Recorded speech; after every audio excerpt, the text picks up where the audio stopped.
নমস্কার বন্ধুরা, একটু চালের গুঁড়ির চাপটি খেতে ইচ্ছা করছিল, ওই জন্য চাপটি বানিয়ে নেবো। আগে একটু উষ্ণ গরম জল নিয়ে নিয়েছি। আর চাল গুঁড়ি তো ঘরে আনাই থাকে, 1 কিলো করে এনে রেখে দিই। যখন দরকার হয়, যতটা দরকার হয় ব্যবহার করি।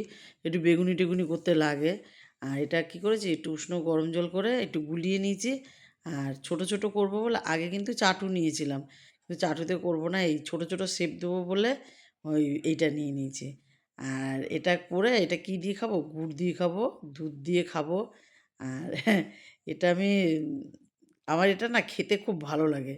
আর গুড় দিয়ে আর দুধ দিয়ে, দুধটা জাল দেবো ভালো করে। দুধ কিন্তু পাতলা দুধ খাওয়াবো না, ওইটা একটু ঘন করব। 1 কিলো দুধকে 750 করব। তাহলে কি ওই দুধটা একদম গাঢ়া হয়ে যাবে।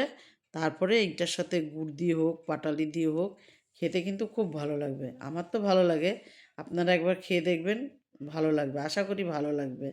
আর এই যে সাজিয়ে নিয়েছি, এটা লাস্ট, এটা হলে হয়ে যাবে। আর দেখেন আমি এখানে সাজিয়েছি করে, ছোট ছোট করে, বেশি করিনি, 8টা করেছি, 8টা 9টা করেছি। এই যে এখানে দুধটা ঘন করে জাল দিয়েছি, বেশ দেখেন কালার, দুধের কালারই অন্যরকম হয়ে গেছে। আর এখানে দেখেন একটু গুড় নিয়ে নিয়েছি। আর এই ইয়েগুলো, চাপটিগুলো সাজিয়ে নিয়েছি। কেমন লাগলো? আজ এটুকুই। শুভরাত্রি।